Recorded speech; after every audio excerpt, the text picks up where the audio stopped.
So the Chiefs have a pretty surprising and somewhat concerning development worth watching out for in this Texans game due to a surprising injury that popped up today. This matchup against the Texans is already not going to be easy, and every phase of the football is going to matter a lot. So this is definitely an unexpected switch up at a position I used to never have to worry about. Well, in today's video, I'll break down what's going on with that, look at other key injuries on both sides of the ball, talk about how the Chiefs can come out of this game with a much needed W by exploiting what little weaknesses that powerful defense has, and much more. But first, how about those?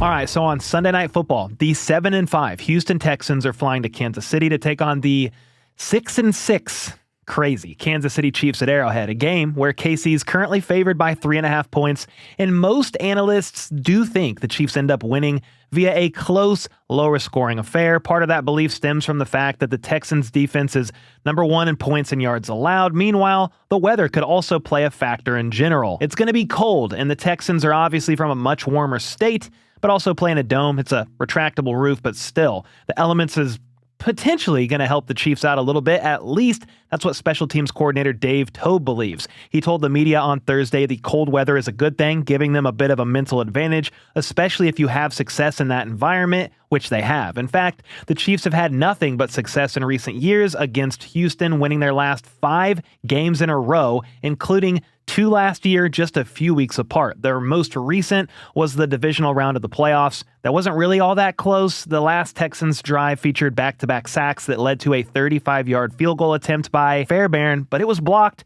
by Leo Chanel with just under 2 minutes to go. Had they made that field goal, it would have been 15-23, an 8-point game. Instead, it remained an 11-point game until Matt Ariza, the Chiefs punter, ran out of the back of the end zone or out of the side of the end zone for a safety with 11 seconds remaining. That kept it a 2-score game, so 9 points, and that was all she wrote. Chiefs got the W and ended up moving on. Nico Collins, he's a dog, still had 81 yards. Meanwhile, Travis Kelce had 7 catches for 117 and a touchdown. That was 66% of Patrick Mahomes' total passing yards on the day, as he completed 16 of 25 for 177 yards and a touchdown to Travis Kelce. Stroud, he was 19 of 28 for 245 yards, but they leaned pretty heavily on Joe Mixon on the ground. KC's running backs didn't do a ton. Big surprise, I know, but between Kareem Hunt and Isaiah Pacheco, they averaged 4.5 yards a pop. If you remember, during this span, Joe Thuney was at left tackle and Mike Caliendo at left guard, so they have played this very scary Texans defense with a banged-up O-line before, and won both of them, to be honest with you, and that was also without Rashee Rice in either game last season, as he was out on IR.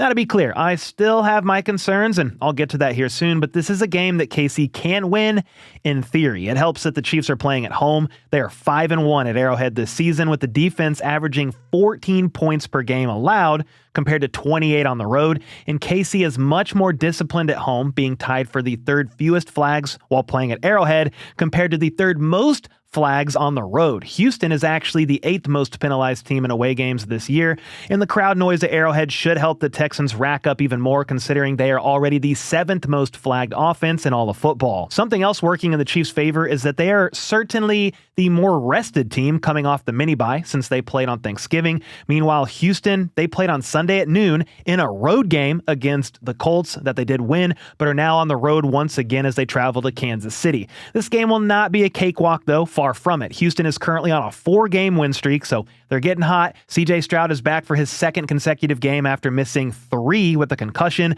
Their O-line rotation seems to have been figured out after rotating a ton of players the first 9 or 10 weeks. Since figuring that out, most of their metrics has gone from below average to about average, and they're going up against a pretty anemic Chiefs pass rush that hasn't brought a quarterback to the ground in 2 games. They're also a bit banged up in the safety room. Brian Cook's working through an ankle, but he should play. And then Chris Roland Wallace is out as well. They're struggling to find their identity, are way less effective when blitzing, and are bottom 7 on 3rd downs in the league. Texans rookie running back Woody Marks is dealing with a foot issue, but he's playing and has been a definite bright spot for the team this year and getting more work in over the last 4 or 5 games. With that said, their run game and offense in general by most metrics are average or slightly below average. 21st in scoring, 18th in yards, 27th on 3rd down, and 31st in the red zone. Some good news there for the Chiefs defense, but Stroud is a solid quarterback back for game 2. He was a bit rusty last week, but he's going to be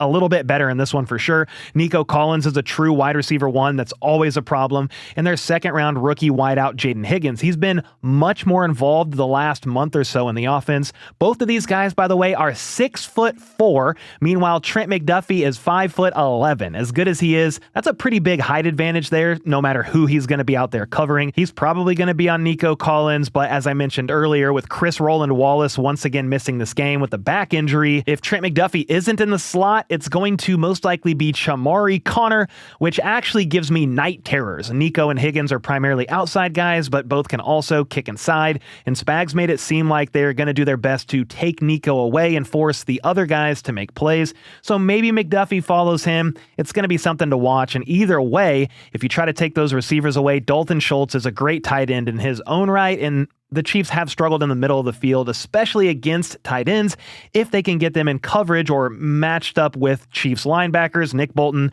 Drew Tranquil hasn't really mattered. Honestly, there's a few more big things we need to watch out for, including a pretty surprising player ruled out of this game for the Chiefs. Then the Chiefs O-line is very banged up, and the Texans defense is going to be out for blood, but they have some injuries of their own. So I'll talk about that as well as some weaknesses the Chiefs offense can try to exploit coming up next. But first, this message is sponsored by Raycon, and if you are looking for a holiday gift, my favorite Raycon product ever, their Essential Open Earbuds are up to 20% off for the holidays. So definitely grab them while you can, and here's some reasons why you should. Unlike regular earbuds that block out everything, the Raycon Essential Open Earbuds just sit outside your ear canal, so you get really clear sound, but you can actually hear what's happening around you as well. That's beneficial if you're outside, on a run, bike ride, anything where you also need to hear what's going on around you. Super clutch. They are also very light, easily stay on due to the fact that the ear hook part rotates. I mean, they have literally never fallen out and are so comfortable, I forget I'm even wearing them. I've also had them on for long periods of time, working at my desk, on calls with editors, even playing fetch with my pup Casey, and they are by far my favorite Raycon product and one of my most frequent go-tos. On top of that, they have 8 hours of playtime and 36 hours of battery with the charging case, so I only need to charge them maybe once a week. For me, I'm a fan of Raycon because not only do they have over 3 million customers, but the sound quality is just as good as the way more expensive brands at half the price. Plus, if you don't like them, they have a 30-day guarantee. So what are you waiting for? The Essential Open Earbuds are here for the holiday season, and they're selling fast. Raycon audio products are up to 20% off this holiday season. Just click the link in the description or go to buyraycon.com/ChiefsOpen to save on Raycon audio products site-wide. Order by December 15th to guarantee delivery by Christmas because great gifts shouldn't show up late. All right, before I get to a pretty surprising development for the Chiefs, their defense is going to have to play out of their minds in this game. The Texans' offensive line is gettable, but the front four has to bring pressure, talking about the Chiefs' defense, and get to Stroud like they have done in past matchups, but they've struggled to do that in most of the games this season. In fact, the defense, as I said earlier, hasn't brought a quarterback to the ground, doesn't have a sack recorded in the last 2 games, and over the last 4 games, George Karlaftis has a half sack, and Chris Jones has just 1. Chris Jones himself said he expects more from both himself and George on Sunday, and we've also got to hope for more from Spags and their ability to blitz effectively. Something to note about Karlaftis, he's been playing with a thumb injury that has affected his output, and Chris Jones is still racking up quite a bit of pressures, but you gotta get home and really affect the quarterback here. And speaking of the blitz, it doesn't help they are one of the worst blitzing teams in the NFL this year compared to being a top 3 unit when bringing extra pressure in recent years. It's a huge flip-flop that's made things difficult on them as a whole. Spags said they have to do better on third downs, especially third and long. And yeah, we all agree KC's defense allows the 3rd most yards per play and the 2nd best passer rating on third and longs this season, a big problem. So they've got to do better than that on Sunday. No ifs, ands, or buts about it. Help Houston get off the field on third down and give the offense more chances because honestly, they are probably going to need those opportunities, especially considering they will be down 3 starting linemen going up against the best pass rush duo in football. Danielle Hunter and Will Anderson Jr. are top 3 in most pass rush metrics, and they have a combined 21.5 sacks on the year. For comparison's sake, try not to laugh here, that's just a half sack less than the entire Chiefs defense combined. They have 22 from everybody on the Chiefs roster, which is pretty sad, but goes to show you how good Houston's pass rush is. They have playmakers all over the place, though, honestly. Linebacker Azeez Al-Shaair, cornerbacks Kamari Lassiter and Derek Stingley Jr. We already know how good Stingley is. He leads the team with 8 PBUs, but safety Kalen Bullock leads the team in interceptions with 4. Then Jalen Petrie, their nickelback, he has the second highest coverage grade in the entire NFL, not just amongst nickels, but amongst all defensive backs. So again, this defense is top 3 in virtually every metric that you can find. They don't dress stuff up or try to trick you either. They line up, man up, rarely disguise their looks, look you in the eye, and they dare you to beat them. It normally works too because they are first in scoring, first in yards, second best on third downs, albeit 18th in the red zone. That's something the Chiefs are going to have to try to take advantage of if they can get down inside the 20. Something else going well for Houston is they are tied for the second best turnover differential in the NFL with a positive 9. So they don't turn the ball over a lot on offense, but they also have 19 takeaways on defense, which is 5th most in the NFL. Meanwhile, the Chiefs on defense, if you want to talk about takeaways, they have the 4th fewest. So yeah, the Texans defense is elite, and Mahomes is going to trot out there with no Josh Simmons,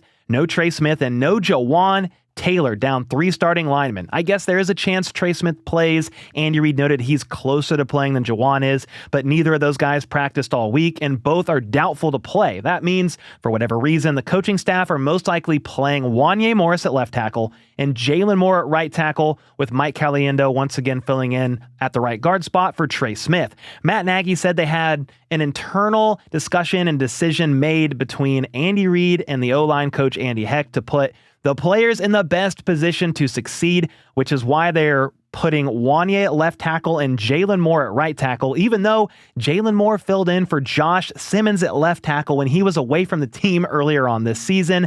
But now they want to flip him. For what it's worth, Andy Reid told the media today on Friday that they both did work on both sides, so we'll make that decision when we get there. So right now, your guess is as good as mine as to who plays on what side, and the Chiefs are going to have their reasons for it. Who knows? Andy and Nagy earlier in the week made it seem like Wanya would be left and Jalen Moore would be on the right side. But I'll tell you this much, Danielle Hunter and Will Anderson do not care who plays on which side. They are going to be out for blood regardless. There's a couple more injuries to talk about, including a pretty surprising one. But I did want to say that while the Texans defense is great, I mean, they're fantastic, they have a couple of areas KC could try and exploit. For starters, run the ball from under center as much as humanly possible, like they did with Kareem Hunt in the Colts game. I don't care if it's Hunt, Pacheco, Brashard Smith, or the freaking water boy. Just run from under center and play action off that to make things easier on Patrick Mahomes. Matt Nagy said they'll do their best to balance runs from under center with their RPO game, but that could mean 1 run from under center and 15 RPOs. Hopefully not. But either way, Nate Tice on his podcast this week, he pointed out a couple of interesting things that the Chiefs could try to take advantage of on offense against this high-flying defense. Houston's defense, believe it or not, is actually 30th in success rate allowed from the slot when in man coverage. So the Chiefs should definitely try and create some opportunities there with Rashee Rice and Travis Kelce. I'm sure we'll also see the quick passing game going, bubble screens, maybe a couple of outside runs, Brashard Smith, hello, or even some jet sweeps. You got counters, you got bootlegs, several things in the arsenal there to keep that pass rush guessing and help out KC's weakened offensive line.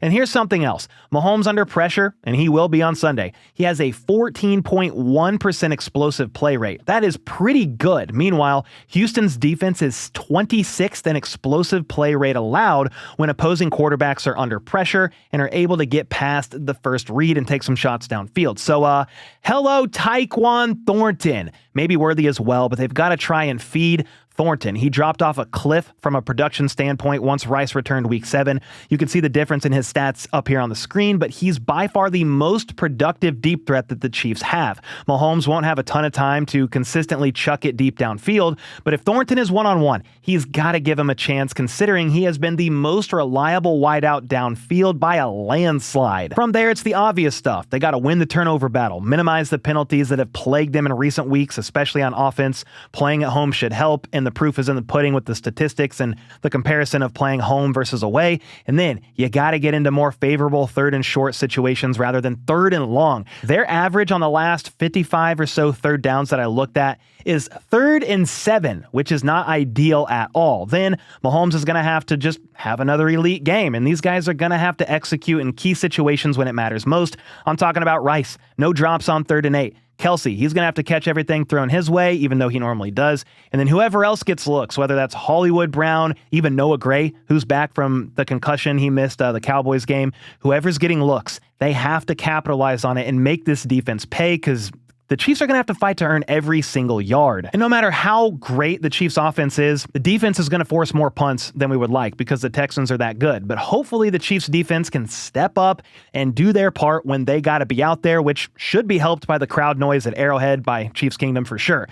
Now, it's also worth noting that the Texans defense is a bit banged up, at least along the interior of their line and a bit in the secondary. Defensive tackle Tim Settle Jr., he limped off the field in the fourth quarter of the Colts game, and he ended up suffering a foot injury that requires surgery and will sadly end his season. He was 4th on the team in pressures and played the 2nd most snaps of anyone along the interior, so that'll definitely sting a bit, so run the ball, please. Then, cornerback Kamari Lassiter, he also suffered a foot injury last week. It's not as severe as Tim Settle's, but he didn't practice Wednesday or Thursday, upgraded slightly, limited today. Lassiter said he wants to play, but it looks like he's going to be a game-time decision, and that's worth watching because he has the 2nd most pass breakups on the team with 6, the most snaps in general among players in the secondary, and the 2nd highest coverage grade only behind Jalen Petrie. If that wasn't enough, rookie safety Jalen Reed. He recently started getting real playing time on defense after safety MJ Stewart was placed on IR, but Reed broke a metal plate in his forearm in this last game,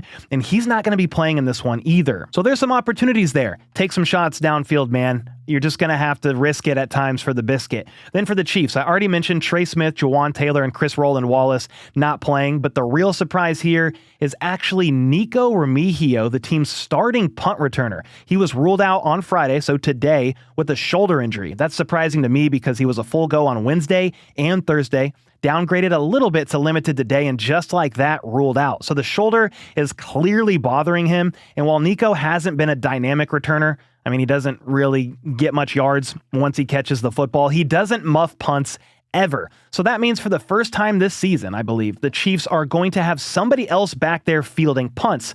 So my question is, who's it going to be, and will they please hold on to the football? Could be Xavier Worthy, probably not, but Dave Toub has repeatedly said he's probably the most dangerous returner on the roster. Running back Brashard Smith has their most explosive kick return on the year, and he's listed on the Chiefs depth chart as the 2nd man up to return some punts. So that's most likely your guy. Tyquan Thornton could maybe do it, but this is a bigger deal than we think regardless of who it is. Nico was always safe, never really muffed punts, but we remember Sky Moore a few years ago. He muffed 3 punts in 2022, and that played a role in the Chiefs losing at least one of those games. So whoever it is back there, please catch it for the love of God, and if they do, I think Brashard Smith could actually do some damage back there if he is the next man up. He is for sure the most dynamic guy that they have if it's not Worthy, but in a game where every drive matters, field position's going to matter, and protecting the football at all cost is absolutely paramount. Special teams could absolutely make or break this game. That's the same for each team's kicker, Fairbairn, who's made 2 field goals, I think, in 6 or 7 games straight, and then Harrison Butker.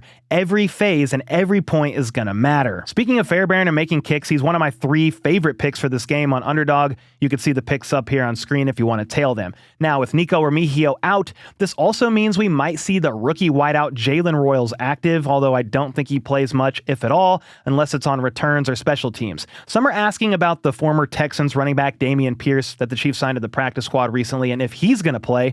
Well, Dave Toub was asked about it, and he made it seem like he's not going to. He could contribute on special teams, maybe on kick returns if he gets elevated for game day, but didn't make it seem likely. Toub basically said he's still learning the offense. All in all, no matter who's up and who's out there, they've got to get this W, man, because a loss on Sunday, it gives the Chiefs just an 11% chance of making the playoffs after making it every year and getting all the way, at minimum, bare minimum, to the conference championship in the Mahomes era. Now, I will say this. I think in the end, the Chiefs are going to find a way. Backs up against the wall. I'm not extremely confident over here by any means, given the O-line injuries and the defensive struggles and how great the Texans defense is, Stroud playing better, and the O-line as a whole.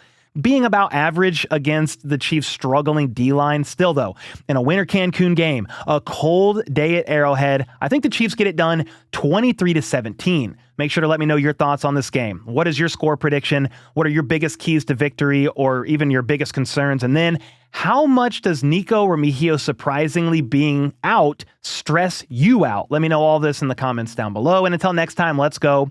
Let's freaking go. How about those?